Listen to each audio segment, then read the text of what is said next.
Olá, gente, um grande abraço a todos, espero que estejam tudo bem com vocês. E hoje nós vamos falar um pouquinho sobre o taoísmo. Talvez você já ouviu falar sobre o taoísmo. Se você não ouviu falar, esse símbolo aí preto e branco, o Yin Yang, você conhece, não é verdade? Então hoje vamos falar um pouquinho da religião, da filosofia ou religião taoísta para você entender. Sempre lembrando que esse é um vídeo bastante didático, é um vídeo para você sentar e saber conversar sobre o assunto. Talvez você não saiba aprofundadamente, mas saber dialogar sobre o assunto você vai saber, tá certo? Taoísmo é o vídeo de hoje. Então temos aí o Tao Te Ching, o livro do caminho e da virtude, que seria aí os escritos de Lao Tse, beleza? O primeiro texto taoísta atribuído ao filósofo Lao Tse no século 6 a.C. O livro de Lao Tse é o livro do caminho e da virtude, identificada como Tao. Tao significa o caminho, como o poder ou princípio que sustenta todas as coisas. Então, para Lao Tse, o Tao, o caminho, o fluxo, era o princípio que sustentava todas as coisas. Vamos falar um pouquinho de Lao Tse para você saber quem ele é, mais ou menos, para você interagir e ficar por dentro. Ficou conhecido como Lao Tse, o velho mestre, por causa da sua sabedoria. Conta-se que até Confúcio, aquele que eu fiz do vídeo passado, em busca de conhecimento espiritual, foi ao seu encontro. Porém, não se sabe se este encontro realmente aconteceu. Quase nada se sabe a respeito de Lao Tse. Alguns acham que talvez o personagem não tenha existido e que sua obra são compilados de sábios deixados durante os anos. Segundo a lenda, Lao Tse desapareceu em circunstâncias misteriosas. O próprio Confúcio o comparou com um dragão capaz de subir aos céus de carona ao vento. Então não se sabe ao certo se Lao Tse realmente existiu ou não. Alguns acham que o Tao Te Ching, os ensinamentos de Lao Tse, são compilados de filósofos, de grandes mestres do passado, reuniram e fizeram essa figura mítica. Não se sabe ao certo. Alguns dizem que ele realmente existiu, outros dizem que não existiu, então não se sabe ao certo. Não se sabe ao certo também se Confúcio realmente encontrou Lao Tse para adquirir um pouco dos seus ensinamentos, tá? Mas há referências bibliográficas de que o Confúcio comparou Lao Tse como um dragão, que ele, capaz de voar, de desaparecer da vista de qualquer um, porque ele sumiu, segundo a lenda, em circunstâncias misteriosas. Então vamos falar um pouco da lenda Lao Tse. Ao declínio da dinastia Zhou, Lao Tse teria deixado a corte e na fronteira, para responder uma pergunta de um guarda, ele resolveu escrever o Tao Te Ching como presente, e deu para ele como presente. Depois partiu e nunca mais foi visto. Tao Te Ching ficou sendo a mais alta expressão do pensamento chinês. Constitui por si só um completo sistema filosófico, dotado a uma metafísica que descreve no Tao a causa primeira, o bem supremo do universo. Então, Lao Tse, certa vez, com o declínio da dinastia Zhou, ele saiu do império, ele saiu das fronteiras. E um guarda que ele conhecia, ele fez uma pergunta sobre a vida, tal, e ele resolveu escrever, como resposta a esse guarda, ele resolveu escrever algumas coisas sobre a vida, sobre a existência, que nada mais era do que o Tao Te Ching, ficou conhecido como Tao Te Ching. Ação e inação no taoísmo. O Tao é eterno e imutável. A vida é representada por desvios sinuosos. Para se manter firme no caminho, ou fluxo, os indivíduos precisam se desapegar das preocupações materiais e de emoções perturbadoras, como a ambição, a raiva. Devem levar uma vida simples e pacata, agindo conforme a harmonia da natureza, ignorando os desejos do eu. Esse é o conceito do Wu Wei, ou da inação. Lao Tse dava ênfase às virtudes como humildade, submissão, não interferência, passividade e desapego. Na verdade, esses são os 5 pontos principais do taoísmo. E eu vou explicar esses 5 pontos mais à frente, pode ficar tranquilo. Yin Yang, esse símbolo aí que a gente conhece. A sabedoria de Lao Tse vinha de uma longa contemplação da natureza do universo e seus elementos, que na filosofia chinesa representa Yin Yang. O Yin compreende tudo que é escuro, úmido, mole, frio e feminino. O Yang tudo que é luminoso, seco, quente, masculino, tudo que é feito de yin e yang. A harmonia é alcançada quando os dois elementos vivem em equilíbrio. Não se preocupem, porque eu vou fazer mais pra frente um vídeo especialmente sobre este símbolo e dá para aprender muita coisa com esse símbolo. Então Lao Tse contemplava a natureza e ele percebeu que tudo deve ter o seu equilíbrio, né?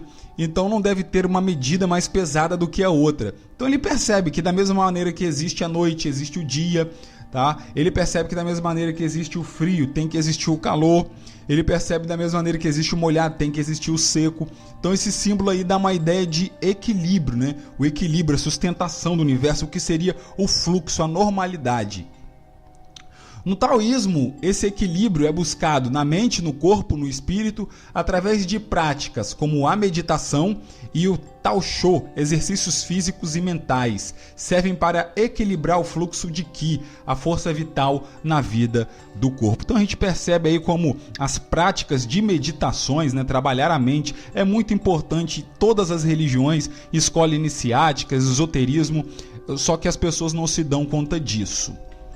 Religião. Na dinastia Han, 206 a 220 depois de 206 a.C. até 220 depois de Cristo, a filosofia do taoísmo passou a se tornar uma religião. Suas práticas de meditação passaram a ensinar seus adeptos a imortalidade. Imortalidade não no sentido físico.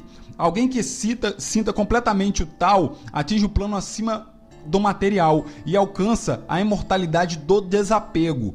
Então, essa imortalidade não era uma imortalidade levada ao pé da letra. Porém, alguns adeptos levaram a questão da imortalidade ao pé da letra por alguns seguidores e acreditavam na imortalidade física por meio da aceitação do Tao, da aceitação do caminho, né? Aí tem uma figura aí dos 8 imortais, da figura do taoísmo, da religião taoísta. Bom, gente, esse desapego gerou-se uma ideia de imortalidade, né? De que a pessoa tinha essa imortalidade no sentido de não se apegar às coisas. Ela não se apega mais a nada. Tá? O que seria praticamente no budismo, né, de alcançar o nirvana, atingiu a iluminação. Ela não se apega mais a nada, ela compreendeu o Tao, tá? Só que alguns seguidores posteriormente levaram isso daí ao pé da letra e o taoísmo foi um pouquinho que modificado. Eles acreditando que realmente eles iriam adquirir a imortalidade física se compreendesse o Tao, o que eles compreenderam de maneira errada.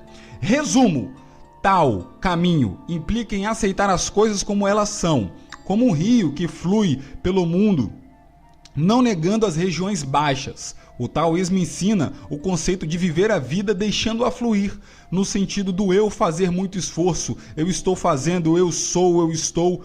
Essa filosofia nos dá a entender que muitas coisas na vida são difíceis, pois estamos fazendo muito esforço e não aceitando o fluxo natural da vida.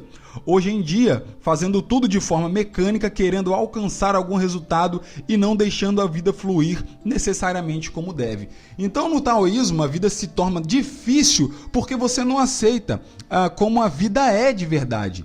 Como as coisas acontecem, você está querendo ir da contramão daquilo que é o Tao, daquilo que é o fluxo, daquilo que é natural, e você acaba se frustrando. Então, quando você compreende o que tem que realmente acontecer, vai acontecer, como a vida é, como as coisas acontecem, como você recebe, como você é receptivo às coisas que você recebe, você não cria expectativas e não se frustra. Você aceita o Tao, você aceita o fluxo natural, você aceita as coisas naturais que vão acontecer na sua vida. Isso é entender o Tao. Então aqui, resumindo os 5 pontos mais importantes do taoísmo.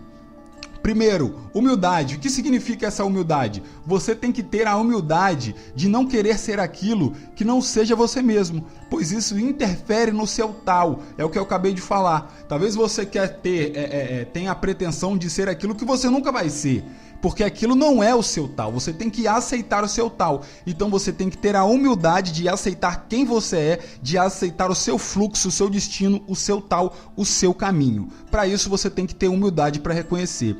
Submissão. Vejam só, na boca os dentes caem porque são rígidos e a língua permanece porque é flexível. Logo, o duro e rígido é igual. Sofrimento, dor e morte. E o flexível é igual à vida.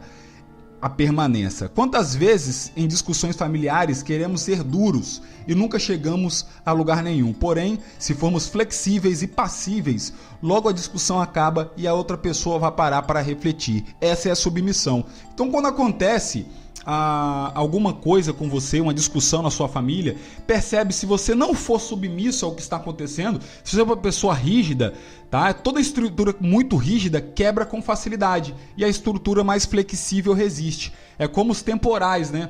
Aqueles temporais fortes, aqueles vendavais fortes que derrubam edifício, porque eles são rígidos, são duros, então quebram com facilidade. Porém, as palmeiras, elas se inclinam lá embaixo e depois elas voltam de novo. Por quê? Porque elas são flexíveis. Então, ter esse pensamento de submissão é um dos pontos principais do taoísmo. A pessoa quer discutir com você? Beleza, deixa ela ter razão, deixa pra lá, deixa quieto, não discute com ela, seja submissa. Depois a pessoa vai parar para refletir. Pô, cara, eu briguei com aquele cara, eu agi errado. Basicamente, que é isso a submissão no taoísmo. A não interferência. A pessoa tem que expor a sua própria natureza. Ela tem que ser o que ela realmente é. E não devemos interferir do que a outra seja, no que a outra seja o que ela realmente também é. Essa seria a não interferência, tá? Você deixa a pessoa ser o que ela realmente é, deixa ela seguir o fluxo dela e não tenta modificar o fluxo dela segundo os seus pensamentos. Você tem o seu tal e a pessoa tem que ter o tal dela. Isso significa a não interferência. Passividade, ser flexível, leve. Não leve uma discussão achando que está certo ou errado, antes seja flexível, entenda os pontos de vista do outro e auxilie o outro a entender o seu. Essa seria a questão de passividade. Então a pessoa vem com uma questão com você, não seja agressivo com ela, entenda ela, ouça ela, tenta compreender ela. Depois que você ouviu ela, você terá um espaço para passar o seu pensamento. E quando você tiver esse espaço para passar o seu pensamento, passe com passividade, seja flexível, faça com tudo que ela entenda o seu pensamento para vocês terem uma sinergia, tá? Algo em comum. E o desapego, que é o quinto ponto principal, é um estado no qual a pessoa supera o seu apego, o desejo pelas coisas, pessoas, os conceitos do mundo. Assim, ela alcança uma perspectiva mais elevada, né? Percebendo aí que as religiões em si sempre buscando o autoconhecimento. Isso seria o autoconhecimento, a rejeição aos desejos que talvez alguns deles podem até te causar algum mal, algum dano. E para finalizar, um dito aí de Lao Tse: minhas palavras são muito fáceis de se entender e de se colocar em prática, embora ninguém consiga entendê-las ou colocá-las em prática. Lao Tse. Bom, gente, esse foi um rápido vídeo sobre taoísmo, espero que vocês tenham curtido o vídeo e outra vez agradecendo a todos, exatamente a todas as pessoas que assistem o vídeo, a todas as pessoas que comentam e a todas as pessoas que dão like no vídeo. Tem muita coisa boa vindo por aí, tá? Os conteúdos vão melhorar, isso daqui é leve para você entender o que tem lá na frente, você não faz ideia do que tem lá na frente. Muito obrigado de coração, são vocês que estão me incentivando a produzir mais conteúdo a cada dia. Um beijão, espero que vocês tenham gostado do vídeo do fundo do coração. Um beijão, até a próxima e tchau, tchau.